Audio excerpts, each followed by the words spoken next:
Hello friends, welcome to దేవాంష్కా diaries. ఇప్పుడు మీరు వినబోతుంది నువ్వుంటే నా జతగా స్టోరీలోని 45వ భాగం.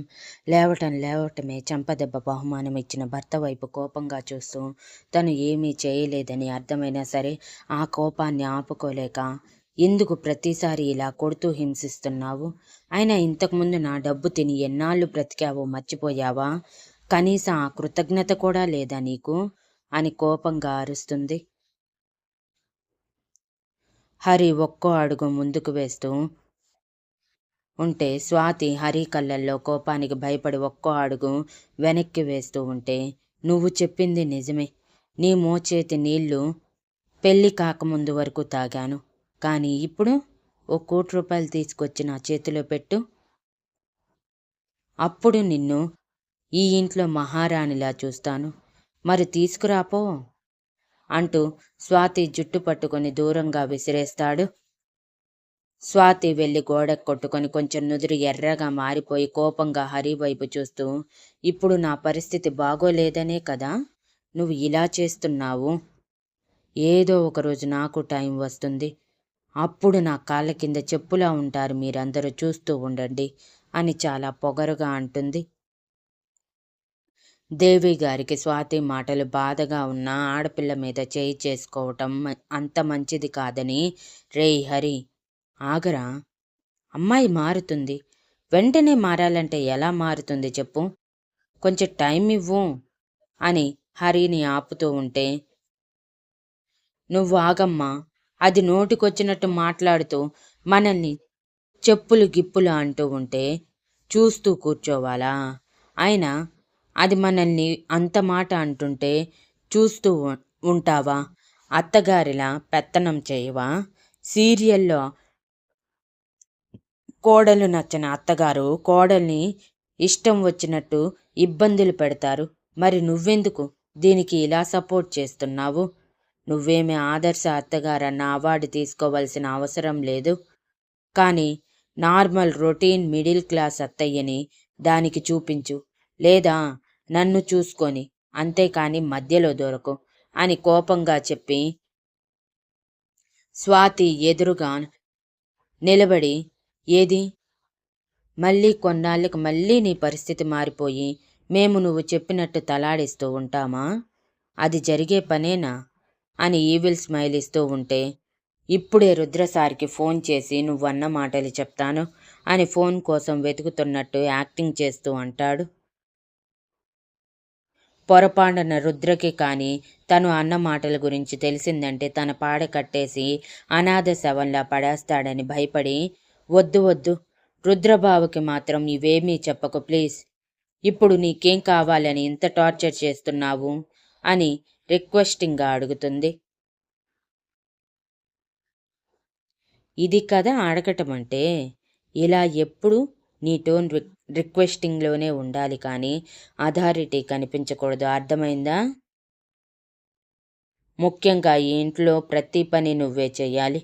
ముందు వెళ్ళి బ్రష్ చేసి వచ్చి ఇల్లంతా క్లీన్ చేసి మాప్ పెట్టి వంట చేసి మా అందరినీ పిలువు. వంట అదిరిపోవాలి. కొంచెం ఉప్పు కారం అటు ఇటు అయినా అది మొత్తం నీ నోట్లోకే కుక్కేస్తాను, అర్థమైందా అని యాటిట్యూడ్గా అంటాడు. స్వాతి ఎదురు మాట్లాడితే మళ్ళీ ఎక్కడ కొడతాడో అని గుటకలు మింగుతూ, నీకు తెలుసు కదా నాకు వంట చేయటం రాదు అని తడబడుతూ అంటుంది.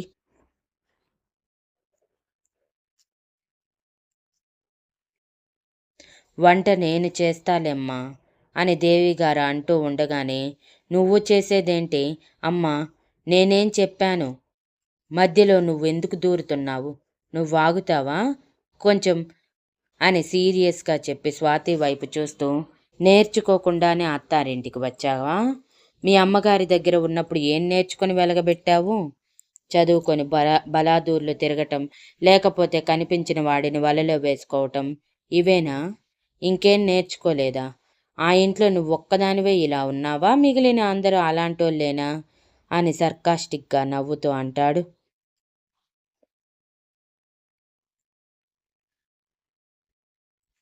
దెబ్బకి స్వాతి కోపంగా హరి వైపు చూస్తూ చెయ్యెత్తి కొట్టేదే, కానీ తన పొజిషన్ బాగోలేదని కోపాన్ని కంట్రోల్ చేసుకుంటూ, నోరు అదుపులో పెట్టుకొని మాట్లాడు. ఈ మాటలు రుద్రబావ కాని విన్నాడు అంటే నాకంటే ముందు నిన్నే పారెకట్టి బరియల్ గ్రౌండ్కి పార్సిల్ చేస్తాడు అని సీరియస్గా అంటుంది. హరి మనసులో అది నిజమే, నోరు అదుపులో పెట్టుకోవాలి అనుకుంటూ ఆ సరేలే, ఆ ఇంట్లో నువ్వు ఒక్కదానివే ఇలా ఉన్నావని అర్థమవుతుంది, కానీ వాళ్ళందరి గురించి నాకెందుకు? నా పెళ్ళాం మాత్రమే నాకు ముఖ్యం. ఈ రోజు నుంచి నువ్వు ఈ ఇంటి నుంచి కాలు బయట పెట్టడానికి వీల్లేదు. ఇంట్లో ఒక్క నిమిషం ఖాళీగా ఉండకూడదు. ఏదో ఒక పని చేస్తూనే ఉండాలి. అంతేకాదు, ఇంట్లో ఉండే సంపాదించే మార్గాలు చాలా ఉన్నాయి.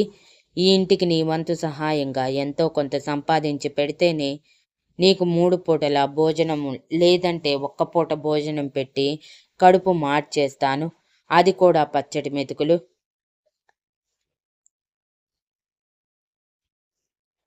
నీకున్న టాలెంట్ ఏంటో బయటికి తీసి అది అందరికీ చూపిస్తావు, లేకపోతే ఒక్క పూట భోజనంతో బక్క చిక్కి శైల్యమైపోతావో నీ ఇష్టం.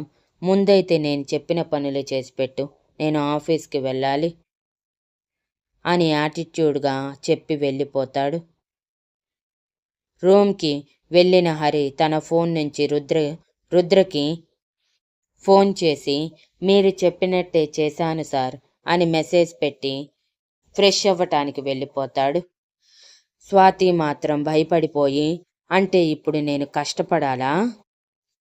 ఇంటి దగ్గర వాటర్ గ్లాస్ కూడా ఎత్తేదాన్ని కాదు, ఇప్పుడు ఈ ఇంట్లో పని అంతా చేసి సంపాదించి కూడా పెట్టాలా?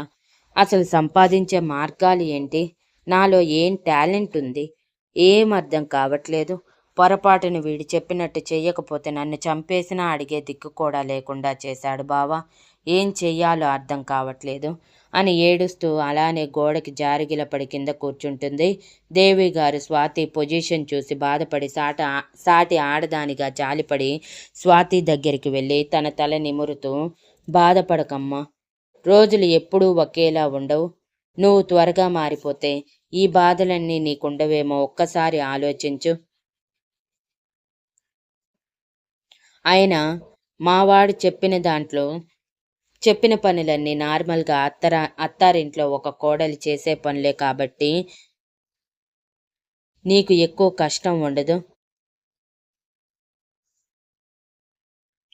2 రోజులు కష్టంగా అనిపించచ్చేమో, కానీ తర్వాత అంతగా అనిపించదు.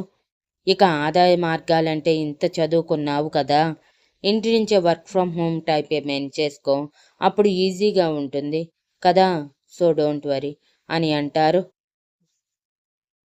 స్వాతి ఉక్రోషంగా, మీకేం ఎన్నైనా చెప్తారు. ఇప్పటి వరకు నేను కాలు కింద పెట్టకుండా పెరిగాను, అటువంటిది ఇక్కడ గొడ్డు చేకరీ చేయాల్సి వస్తుంది. అంతా నా కర్మ. వీడిని తగిలించుకొని ఇక్కడి వరకు వచ్చాను, ఏం చేస్తాం అని దేవి గారి వైపు చిరాకుగా చూసి పైకి లేచి బాత్రూంలోకి వెళ్ళిపోతుంది.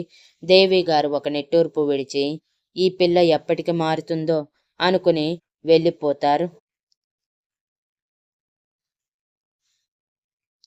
స్వాతి ఫ్రెష్ అయ్యి వచ్చి బయటికి రాగానే హరి ఎదురుగా చీపురు పట్టుకొని నిలబడి ఉంటే, ఏంటిది అని దాని వైపు విచిత్రంగా చూస్తూ అడుగుతుంది. హో, దీని గురించి తెలియదు కదా నీకు? దీనివల్ల చాలా లాభాలు ఉన్నాయి తెలుసా? 1 అంటూ చీపిరి కట్ట విదిలించి ఇలా అన్నామనుకో, మన ఎదురుగా కోపంగా చూస్తున్న వాళ్ళు ఒక్క క్షణం బాధపడతారు.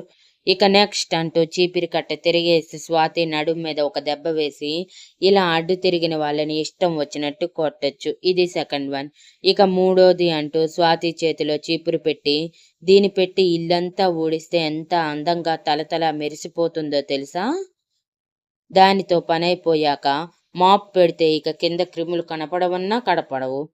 అలా ఉండాలి కాబట్టి దీనితో ఇల్లంతా ఊడ్చేసి చెప్తా అని చెప్పి సోఫాలో దర్జాగా కూర్చుంటాడు. స్వాతి కొరకొర హరి వైపు చూస్తూ నడుం మీద రుద్దుకుంటూ, సచ్చినోడు, ఎంత గట్టిగా కొట్టాడు, కావాలనే చేస్తున్నాడు వీడు, నాకు టైం రాకపోదు అనుకుంటూ వచ్చినట్టుగా ఊడుస్తూ ఉంటే హరి కోపంగా, ఏంటి ఆ ఊడ్చటం, కింద చిన్న నలక కనిపించినా ఆ నలక నీ కంట్లో పడుతుంది. నేను చెప్పింది అర్థమైందిగా అని సీరియస్గా అంటాడు. దెబ్బకి స్వాతి ఇంట్లో నలక కనిపించకుండా ఊడవటానికి అడుగు వేయటానికి 2 నిమిషాలు వేస్తూ ఊడుస్తూ ఉంటుంది. అది డబుల్ బెడ్రూమ్ ఇల్లు, పైగా ఇండివిడ్యువల్ హౌస్ కాబట్టి అంతా పెద్దదిగా లేకుండా కొంచెం చిన్నదిగా ఉండి ఈజీగా ఒక అరగంటలో ఊడ్చేసి హమ్మయ్యా అనుకుని నడుం పట్టేసింది అనుకుంటూ పనైపోయిందని సంతోషంగా లోపలికి వచ్చేసరికి హరి బకెట్లో మ్యాప్ పెట్టి, నెక్స్ట్ ఇదే నువ్వు ఎక్కడైతే ఊడ్చావో అక్కడంతా దీన్ని పెట్టి తుడవాలి. నువ్వు తుడిచిన చోట తలతలా మెరిసిపోవాలి. ఫ్లోర్ వైపు చూస్తే మన ప్రతిబింబం కనిపించాలి. అలా ఉండాలి. చెయ్ పో అని కసురుతాడు. స్వాతి ఒక నిట్టూర్పు విడిచి అంతా నా కర్మ అని అనుకుని మాప్ పెట్టడానికి వెళ్ళిపోతుంది. దేవిగారు అదంతా చూస్తూనే ఒకవైపు నవ్వొస్తున్నా మరోవైపు స్వాతి మీద జాలి పడుతూ ఉంటారు. ఒకరికొకరు బిగి కౌగిల్లో ఎప్పుడు అర్ధరాత్రి నిద్రపోయిన శక్తి, రుద్ర ఉదయం ఏడైనా లేకపోకుండా ఉండేసరికి ఉదయాన్నే ఆనంద్ గారు ఫోన్ చేసేసరికి మెలకువ వచ్చి రుద్ర కళ్ళు తెరవకుండానే ఒక చేతితో బలంగా శక్తిని పట్టుకొని మరొక చేతితో ఫోన్ వెతికి లిఫ్ట్ చేసి చెవి దగ్గర పెట్టుకొని హలో అనగానే అటువైపు ఆనంద్ గారు, ఇంకా నిద్రపోతున్నావా రుద్ర? ఇంటికి వచ్చేది లేదా అని గంభీరంగా అడుగుతారు. రుద్రకి ఒక్కసారిగా నిద్రమత్తు వదిలిపోయి, వస్తున్నాం తాతయ్య అంటూ ఫోన్ కట్ చేసి ఎదురుగా ఆదమరిచి నిద్రపోతూ ఉన్న శక్తిని చూసి రాత్రి జరిగిందంతా గుర్తుకు వచ్చి రుద్ర పెదవుల మీద చిరునవ్వు చేరి శక్తి పెదవుల మీద పెక్కిచ్చి గుడ్ మార్నింగ్ స్వీటీ అని తన చెవుల్లో మృదువుగా అంటాడు. శక్తి నవ్వుతూ కళ్ళు తెరిచి గుడ్ మార్నింగ్ రుద్రగారు అంటూ ఒళ్ళు విరుస్తూ టైం ఎంతయింది అని అడుగుతుంది. శక్తి అలా ఒళ్ళు విరుస్తూ ఉంటే కనిపించిన అందాలు రుద్రకి కనువిందు చేస్తూ ఉంటాయి. రుద్ర ఇంటెన్స్గా శక్తి వైపు చూస్తూ 7 అయ్యింది, త్వరగా రెడీ అయితే ఇంటికి వెళ్ళిపోదాం. మనం ఇంటికి వెళ్ళేసరికి కనీసం 2 గంటలు పడుతుంది అని అంటాడు. అవునా అంటూ శక్తి హడావిడిగా పైకి లేవగానే తన డ్రెస్ కోసం పక్కకి జరిపి ఉంటే దాన్ని సరిచేసుకుంటూ మరి నాకు డ్రెస్ అని అయోమయంగా అడుగుతుంది. నేను తెప్పిస్తానులే, నువ్వు వెళ్ళు అని శక్తి వాష్రూంలోకి వెళ్ళిపోయాక ఫోన్లో మెసేజ్ చూసి నవ్వుకొని వేణుకి ఫోన్ చేసి కొంచెంసేపు ఆఫీస్ విషయాలు మాట్లాడి ఆఫీస్కి రావటానికి కొంచెం లేట్ అవుతుందని చెప్పి కట్ చేసేసరికి శక్తి టవల్ చుట్టుకొని బయటికి వచ్చింది. రుద్రగారు నా డ్రెస్ అని అడుగుతూ ఉంటే రుద్ర టవల్లో ఉన్న శక్తి అందాలు ఊరిస్తూ ఉంటే తన దగ్గరికి వెళ్ళి సో హాట్ అంటూ మెడ నుంచి కిందకి జారుతున్న నీటి చుక్కల్ని తన పెదవులతో పీల్చేసి చాలా బాగున్నావు ఇలా అని హస్కీగా చెప్పి అక్కడే ఉంటే టెంప్ట్ అయిపోతాడని మరో టవల్ తీసుకొని వాష్రూంలోకి వెళ్ళిపోతాడు. శక్తి సిగ్గుపడి నవ్వుకుంటూ రుద్ర వెళ్ళిన వైపే చూసి చిలిపి కృష్ణుడు అనుకుని మరి నా డ్రెస్ అనుకుంటూ బెడ్ మీద కూర్చోవటానికి వెళ్ళిపోతూ ఉంటే బెడ్ మీద ఏదో కవర్ కనిపించి అది ఓపెన్ చేసి చూస్తుంది. అందులో టైట్ జీన్స్, టీషర్ట్, జర్కిన్ ఉంటుంది. ఓహో, తీసుకొచ్చేశారా అనుకుంటూ అది వేసుకొని రెడీ అయ్యి రుద్ర రాగానే రుద్ర రెడీ అయితే ఇద్దరూ కలిసి ఇంటికి బయలుదేరుతారు.